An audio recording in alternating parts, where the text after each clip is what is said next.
Imagine traveling back in time through the ancient dusty streets leading to Damascus.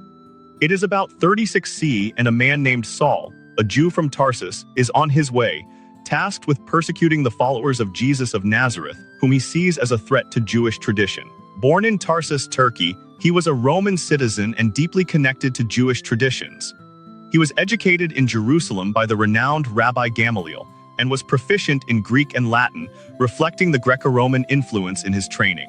The son of a curtain weaver, he learned the trade from his father, which provided him with discipline and manual skill. Like many Jews of the time, Saul also had a Greek-Latin name, Paul.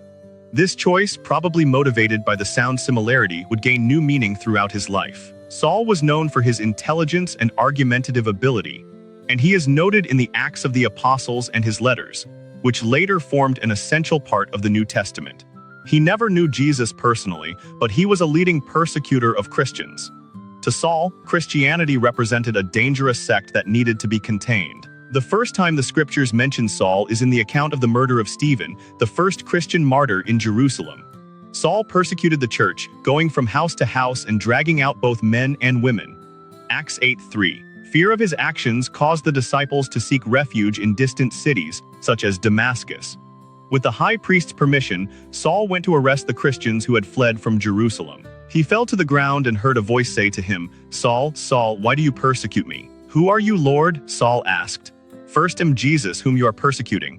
Now get up and go into the city, and you will be told what you must do." On the third day, Christian disciple Ananias receives divine direction to find Saul and lay his hands on him, restoring his sight. At first Ananias was hesitant, but the Lord said to him, "This man is my chosen instrument to carry my name before the Gentiles and their kings, and before the people of Israel." Saul regains his sight, is baptized, and becomes a member of the Christian community in Damascus. In the synagogue, he begins to testify about the encounter with Christ, beginning his apostolic mission. From that moment on, Paul ceases to be a persecutor and becomes a persecution, experiencing the transformation that marks his story. In Jerusalem, he meets Peter and the other apostles, who at first receive him with suspicion, but soon realize their sincerity and commitment to the gospel. Despite encountering hostility from both Jews and suspicious Christians, Paul returns to Tarsus, resuming his work as a weaver while also devoting himself to evangelizing. Some years later, accompanied by Barnabas, he arrives in Antioch, where he finds an active Christian community and helps new converts to grow in the faith. His mission leads him on 3 major apostolic journeys, spreading Christianity through different regions.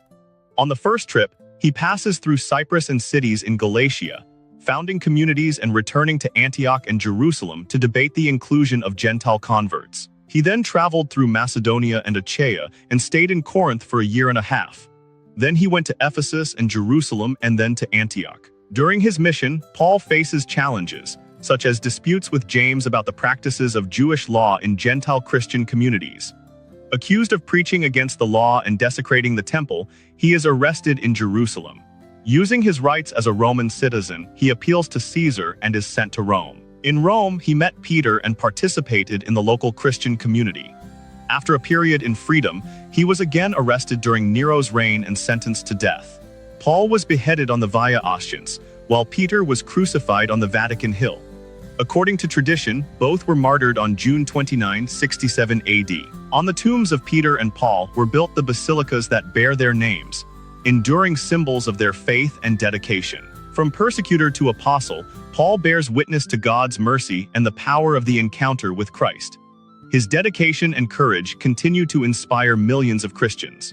He shows that no one is beyond the reach of divine grace, and that every life can be transformed. If this content was helpful, please leave your like to support the channel and help reach more people. The story of St. Paul challenges us to rethink our own walk of faith, inviting us to allow God to work changes in our lives. Subscribe to the Aurora Veritatis channel to learn more inspiring stories of the saints and their lessons. May St. Paul pray for us and his courage inspire us to live in renewed faith. God bless and see you next time.